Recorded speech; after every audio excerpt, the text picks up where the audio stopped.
Anlıyorsunuz değil mi?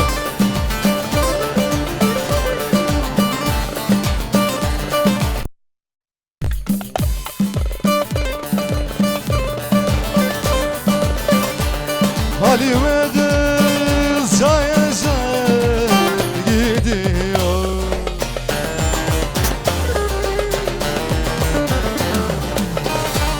Kaşıyla gözü gel gel ediyor.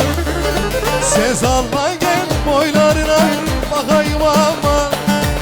Gerdanına ak liraları takayım aman. Salla gel boylarına bakayım aman. Gerdanına ak liraları takayım aman. Hop!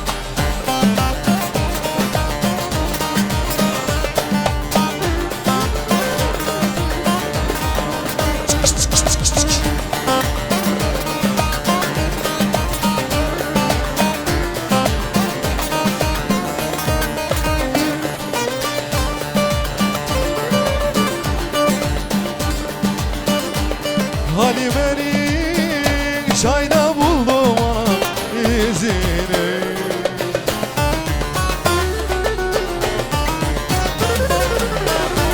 Aldım yaş bana sürdüm ona yüzüm. Sen salla gel boylarına bakayım aman. Gerdanına ak liraları takayım aman. Sen salla gel boylarına bakayım aman. Gerdanına ak liraları takayım aman. Haydi.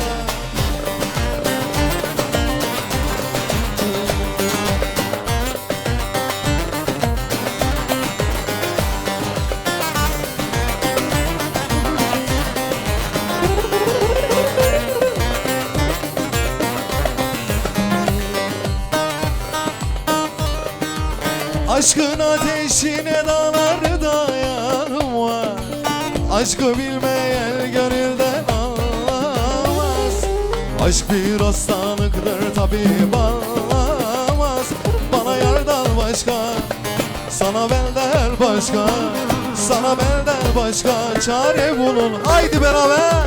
Seni ana benim için doğurmuş canım, hamurunu benim için yoğurmuş canım. Seni anan benim için doğurmuş canım, hamurunu benim için yoğuruyor.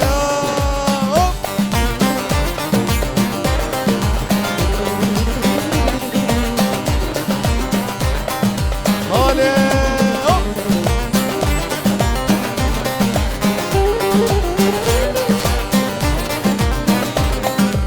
Haydi beraber. Aşkın ateşine dalar dayanmaz. Aşkı bilmeyen gönülden anlamaz. Aşk bir hastalıktır tabip anlamaz.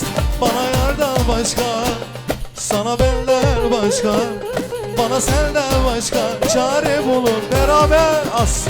Seni anan benim için doğurmuş canım.